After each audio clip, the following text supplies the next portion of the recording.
लोककला, लोकपरंपरा आणि सांस्कृतिक वारसा जतन व संवर्धन करण्याच्या उद्देशाने महाराष्ट्र शासनाच्या सांस्कृतिक कार्य विभाग, सांस्कृतिक कार्य संचालनालय आणि महाराष्ट्र राज्य समरसता साहित्य परिषद यांच्या संयुक्त विद्यमाने समरसता लोककला संमेलन 2026चं आयोजन करण्यात आलं आहे।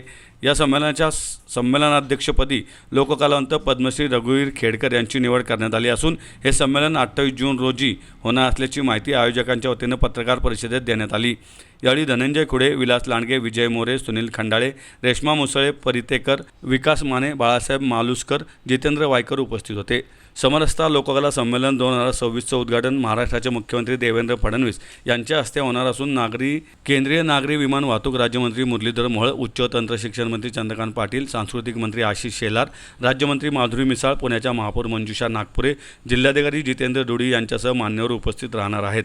तर स्वागताध्यक्ष म्हणून भाजपचे पुणे शहराध्यक्ष धीरज गाटे असणार आहेत। उद्घाटन सोहळ्यानंतर दुपारी 12 वाजता विशेष मुलाखत सत्रात पद्मश्री रघुवीर खेडकर आणि लोककलावंत नंदेश उमप यांची मुलाखत अभिनेते संदीप पाठक घेणार आहेत।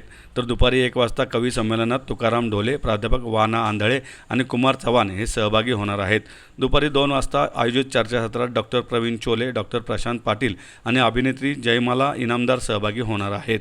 समरसता साहित्य परिषद यांच्या वतीने महाराष्ट्रामध्ये होणारं हे पहिलं समरसता लोककला संमेलन या ठिकाणी आयोजित होत आहे। याची तारीख आहे रविवार दिनांक 28 जून 2026 रोजी सकाळी ठीक 10 वाजता या मुख्य कार्यक्रमाचं उद्घाटन होणार आहे। ठिकाण आहे बालगंधर्व रंगमंदिर, शिवाजीनगर, पुणे। या कार्यक्रमाचं मुख्य उद्घाटन महाराष्ट्र राज्याचे लोकप्रिय मुख्यमंत्री माननीय देवेंद्रजी फडणवीस यांच्या शुभ हस्ते करण्याचा हा मानस आहे। त्याचबरोबर या कार्यक्रमामध्ये ज्यांच्या विभागाच्या माध्यमातून हा कार्यक्रम होतोय असे प्रमुख अतिथी, प्रमुख पाहुणे ॲडव्होकेट आशिषजी शेलार, सांस्कृतिक मंत्री महाराष्ट्र राज्य हे देखील या कार्यक्रमाला उपस्थित असणार आहे।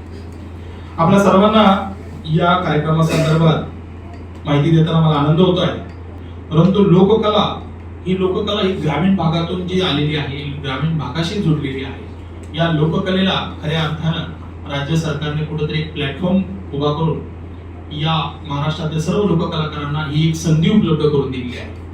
या संधीचं सोनं आज संपूर्ण महाराष्ट्रातील लोककलावंत करणार आहे। जवळपास 1000-1500 लोकसंख्येने हे कलाकार या ठिकाणी उपस्थित राहणार आहे। ज्या संमेलनामध्ये आपण प्रथमच हे संमेलन आयोजित होत असताना या संमेलनाला नाट्य संमेलनासारखे स्वरूप आपण या ठिकाणी दिलेलं आहे।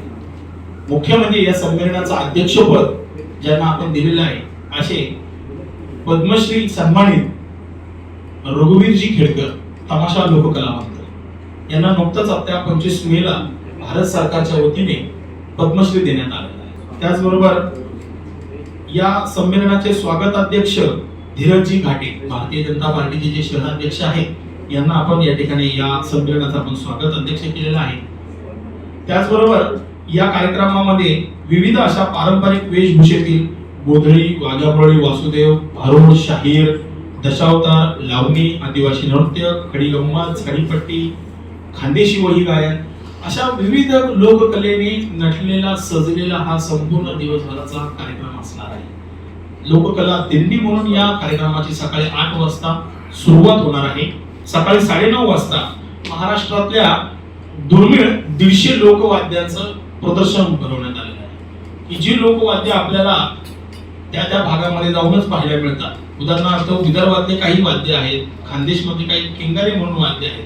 आपल्याकडे त्याला तोंडून म्हणतात किंवा त्याला तारेचं वाद्य म्हणतात, त्या वेगवेगळ्या नावाने आपण त्यांना पाहतो। परंतु जसं म्हणतात की 12 गोसावरती किंवा भाग बदलल्यानंतर तिथली बोली भाषा बदलते, जेवण बदलतं, सगळं प्रकार बदलतो। त्याप्रमाणे त्या लोककलेचं वाद्य देखील त्या पद्धतीने आपल्याला पाहायला मिळतं।